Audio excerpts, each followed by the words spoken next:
comment from one of our followers, Uno. So, ang sabi niya, dapat pa bang pungkatin ng past or pag-usapan ng pag-awayan o pag-usapan ng past? Sa akin, well, it's always wise na hindi na dapat. No? Hindi nyo maiiwasan. sa tingin ko kung pagkabago kayo sa relationship, mapag-uusapan nyo kasi you're getting to know each other eh. And I think, well, may mga tao na ayaw ng gano'n. sa bagay. Pero sa atin kasi, sa understanding ko sa atin, when we're on that stage, yung talagang kinikilala natin isa't isa, talagang inaalam natin.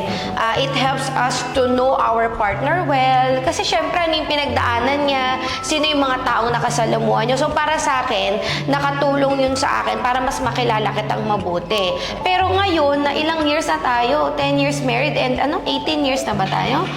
18 years together, para pag-usapan natin yung past, waste of time and energy. Minsan nasaran na lang.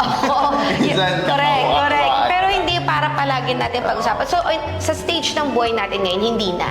Pero before, pinag-uusapan natin siya. So, sa experience namin, hindi naman kami masyadong maraming ex eh.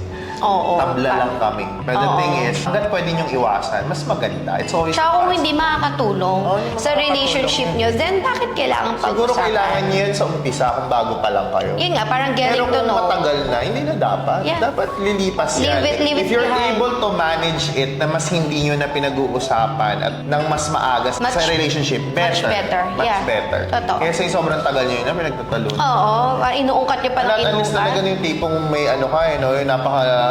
Baka hindi maka-get over. Hindi ka Then, maka-get over. do something about it. You have to get over Halimbawa, it. 10 years na hindi ka pa maka-get over dun sa ex mo. Grabe naman yun. di ba? Yeah. So, you need closure dun sa mga, ex-ex or mga, Mga ganun.